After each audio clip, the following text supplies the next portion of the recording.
La première direction, c'est le Niger, des officiers supérieurs radiés de l'armée pour tentative de coup d'État de 2021. Ensuite, le Mali, vers le retrait du contingent béninois de la MINUSMA. On va également parler du Tchad. L'arrestation des leaders de la société civile agite la classe politique de ce pays. Et comme de coutume, on termine par le Togo, pénurie de blé. Le gouvernement encourage l'introduction des farines locales. Nos invités sont en place, comme Valentin Mayaba, journaliste, directeur de publication de Le Symposium. Bonjour, vous allez bien, mon frère? Oui, Michel, je vais bien. Je salue les auditrices, enfin les téléspectatrices et téléspectateurs actuellement branchés à travers le monde. Et aussi le confrère Horus et Gabin, Ouais. Gabin que la première fois je découvre sur le plateau. Je crois que ça fait plaisir de débattre avec lui. Allez, Horus Donkovi, activiste panafricain. Bonjour Horus, ça va? Bonjour Michel, bonjour à week-end. tous ceux qui nous suivent. Oui, ça se passe bien, en grâce, tant qu'il y a de la santé. C'est tout ça, quoi. C'est un plaisir d'être avec Mayaba et Gabin, voilà, pour un nouvel échange. Gabin Adjao, il est juriste et analyste politique. Bonjour Gabin. Bonjour Michel et bonjour à mes deux grands frères Horus et M. Mayaba. Ouais. Je suis très heureux d'être parmi mes grands frères aujourd'hui. C'est un plaisir de vous avoir aussi sur le plateau. On prend la direction du Niger. 6 officiers nigériens, 3 colonels, un capitaine et 2 lieutenants en détention ont été radiés la semaine écoulée des rangs de l'armée pour leur implication présumée dans une tentative de coup d'État en 2021. Alors on se souvient de ce putsch avorté au Horus Donkovi, c'était le 30 mars 2021. Ces officiers paient cette tentative de coup d'État. Ben, je pense que c'est logique. L'acte posé est particulièrement grave, donc je pense que il n'y a rien d'étonnant dans le fait que ces officiers soient radiés. Je dirais même que dans certains pays, ça va beaucoup plus loin. Et ensuite, 2021, 2021, on est en plein dans la crise qui secoue le Niger, à savoir les agressions terroristes, les phénomènes de détournement, l'instabilité politique, la répression au niveau de l'opposition, comment dirais-je, la situation économique qui, comme on le sait, n'est pas au beau fixe. Donc oui, je pense que quand on est dans un état à ce niveau de crise-là, il va de soi qu'on est obligé quand même d'être assez impératif quand on prend des décisions, notamment quand il s'agit des décisions sécuritaires et que l'on sait qu'un coup d'État, ça déstabilise un pays, mais surtout ça le fragilise vis-à-vis des agressions qu'il subit. Donc pour moi, je ne suis pas spécialement étonné de la décision qui a été prise. Alors, comme Valentin Mayaba, on se souvient de cette date, on a fait une émission d'ailleurs sur cette tentative de coup d'État, c'était le 31 mars 2021. Même question à vous, ils sont en train de payer ce coup fomenté pour déposer le président Mohamed Bazoum. Oui, la veille même de l'intronisation, je crois, du président voilà, de Bazoum, qui a connu ce coup d'État manqué, enfin cette tentative de coup d'État, il faut le nommer comme ça. Mais ce qu'il faut noter, c'est vrai que l'enquête a abouti. Aujourd'hui, si les six officiers supérieurs ont été démis de leur poste de responsabilité aujourd'hui, ça prouve véritablement qu'il y a un travail de terrain qui a été fait et que, bon, ils ont été reprochés, je crois, de 3 chefs d'accusation, je crois, qu'ils ont troublé et puis tentative de renversement de jeu. Donc, enfin, les chefs d'accusation, ils sont. Mais ce qu'il faut noter, c'est que le gouvernement ou bien le chef d'état-major, dans sa déclaration, a notifié que ces personnes, pour des chefs d'accusation portés contre eux, ne font plus partie du corps de l'armée. Mais ce qu'il faut noter, que deviendront-ils? Est-ce que ce ne sont pas des dangers pour la société? Parce que moi, comme l'a dit Horus, j'aurais souhaité que ça aille plus loin que de les déshabiller, puisque c'est eux demain. On va parler de quand vous avez vu ce qui se passe avec au Burkina, avec Burkina Faso. oui, avec les. Pour le moment, ils sont en prison. Ou bien? Oui, non. Oui. Ils sont en prison, je crois, oui. Ils Ils sont toujours en détention provisoire, je crois, quelque Oui. chose comme ça. Donc, je crois qu'il faut aller plus loin et véritablement connaître les tenants et les aboutissants, puisqu'ils ne seront pas les seuls, puisque quand on parle de coup d'État, c'est vrai, c'est ceux qui sont identifiés et connaître tous les réseaux qui est orchestré autour de cette tentative-là. Mais aussi, il faut aussi chercher les origines. Qu'est-ce qui a amené ces officiers à aller vers cette tentative-là? Même quelle que soit la raison, je crois que ce n'est pas la meilleure façon, peut-être de déstabiliser ou de pouvoir renverser au pouvoir par un coup d'État et tout ce que nous connaissons, ce n'est pas bien.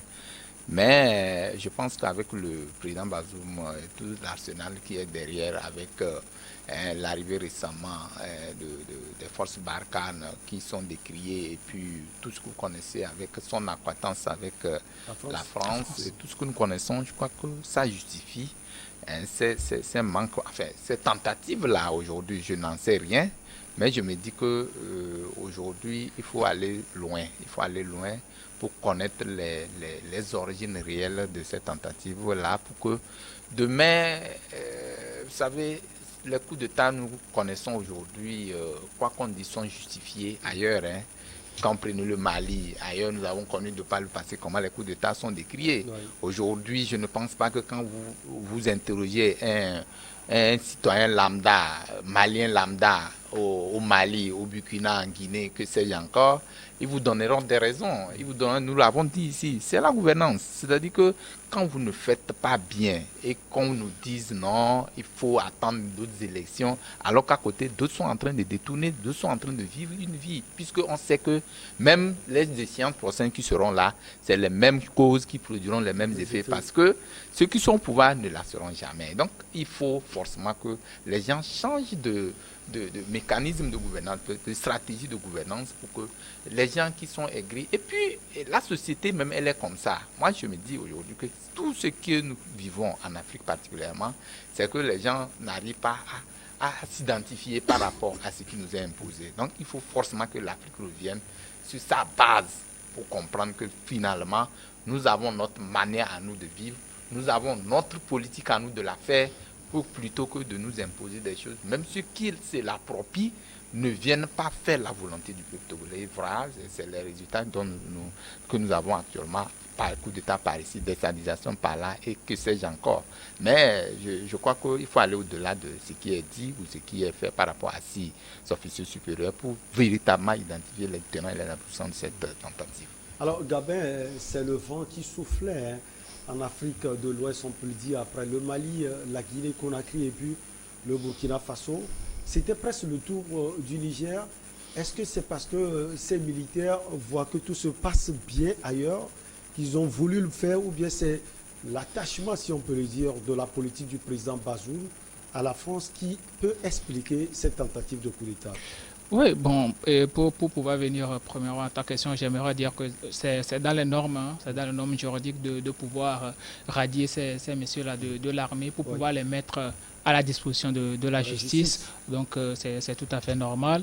Maintenant, moi, ce que je décris un peu, c'est que bon, le président Bazoum est arrivé, il n'y a pas encore une longue période pour qu'on puisse dire que bon, on va faire un bilan, et il a un bilan assez catastrophique, et puis bon, raison pour laquelle on voulait le démettre. Je pense que c'est ces militaires-là qui étaient dans un passé récent les hommes forts de l'ex-président qui était parti, Issoufou Mohamedou. Donc ils sont tombés dans les travers de ces coups d'État-là qui s'empilaient en Guinée, Mali et récemment au Burkina Faso. Donc on prend le prisme de la mode. Voilà, donc ils ont été emportés par cette mode-là, et malheureusement ça n'a pas marché pour eux. C'est très important de pouvoir annihiler ces genres de comportements de notre sous-région, parce que à chaque fois ça revient au même. Il y aura toujours un par la bonne gestion, comme oui, il faut aller très loin pour voir réellement quelles sont les causes, mais je doute très fort qu'on puisse dire que c'est parce que le président gère mal le pays, parce qu'il vient d'arriver il n'y a pas longtemps. Et moi, la raison principale que j'évoque ici, l'attachement du président Bazoum à la France, qu'on pense que, bon, certains aujourd'hui disent que la France veut déménager du Mali pour pouvoir installer sa base au Niger. Donc voilà, ces colonels-là ne l'entendent pas forcément de cette oreille. Ils veulent pouvoir le déloger de cette place. Malheureusement, ça n'a pas marché pour eux. Parmi ces officiers figure le colonel Dibo Amani, le colonel-major Aboubakar Oumarou, le lieutenant-colonel Seydou Mourtata. Il y a également le capitaine Saleh Gourouza, le lieutenant Abdelrahman Mouro Idrissa et le lieutenant Boubacar Bakouma. Alors, Oris Donkovi, comme Gabin plutôt l'a dit tout à l'heure, le président Bazoum n'a pas eu à diriger le pays pour qu'on puisse voir s'il a bien fait ou n'a pas bien fait. C'est son attachement peut-être à la France qui explique cela, ou bien c'est la même question à vous? Alors, la question elle a deux volets. Le premier volet, c'est quand on dit qu'il vient d'arriver aux affaires. Attention, il vient d'arriver aux affaires, mais il est quand même un membre influent du gouvernement d'avant. Ouais. Et si vous voulez, ministre de l'Intérieur. Et puis, si vous voulez, il est quand même coopté par l'ancien chef d'État qui s'arrange politiquement à évincer un certain nombre d'opposants qui pourraient lui ravir la vedette. Donc il y a déjà ce premier point-là. Ensuite, si vous voulez, oui, quand on voit le discours de Bazoum, il y a quand même un certain relationnel entre lui et les institutions internationales, en particulier certains pays comme la France. Et le fait que, comment dirais-je, il y ait cet attachement-là peut effectivement gêner un certain nombre de personnes. Maintenant, là où je trouve qu'il ne faut pas faire amalgame, c'est que si vous voulez, le sentiment anti-politique française qui fait réagir les gens et qui les fait sortir dans les rues, qui leur fait attaquer par exemple le convoi de Barkhane, qui fait que la société civile a une certaine prise de position. Ce n'est pas un sentiment anti-français. Moi je dis anti-politique français parce que vous allez au Niger, vous verrez des Français qui y vivent, et vous avez des Nigériens qui épousaient des Français, c'est vice-versa. Donc, j'ai pas entendu dire qu'actuellement il y a des pogroms de Français comme on a pu voir au Congo dans les années 60 avec les Belges, ce qui d'ailleurs a justifié une intervention belge à un moment. Non, les gens précisent bien, tout le monde précise bien qu'il s'agit du rapport du gouvernement français à ses anciennes colonies, du rapport de certaines sociétés françaises aux gestion des ressources en territoire africain. Et c'est là où les gens réagissent. Le président Issoufou lui-même, qui était un ancien cadre d'Areva, a réagi par rapport à l'exploitation de l'uranium au Niger et s'est fait taper sur les doigts. Donc c'est-à-dire qu'il y a un malaise profond. Il s'est fait taper sur les doigts. Toujours est-il que il a dénoncé quelque chose que les Nigériens eux-mêmes ont remarqué et sur lesquels il s'appuie pour contester le rapport, les relations Niger-France. Ceci étant dit, comme je disais, alors que les gens se lèvent pour dire on ne veut plus de la France chez nous, ne signifie pas obligatoirement que les militaires qui veulent faire le coup d'État sont dans la même dynamique. Ils peuvent effectivement être dans la même dynamique, comme vouloir récupérer cette dynamique-là et pouvoir justifier le coup d'État qui veut être fait. Donc il faut faire vraiment très attention. Mais en ce qui concerne M. Bazoum, oui, je pense que très largement, il a montré qu'il était beaucoup plus, beaucoup plus fidèle. Il y a un certain attachement à la France. Et d'ailleurs, très souvent, je trouve, il s'est compromis dans certaines interviews où il reconnaissait quand même une relation très subalterne de son armée par rapport aux prises de décision qui se passaient à Paris. Donc oui, les Nigériens, ils observent ça. Les Nigériens, je pense, dans leur majorité, ne veulent pas de cette relation subalterne.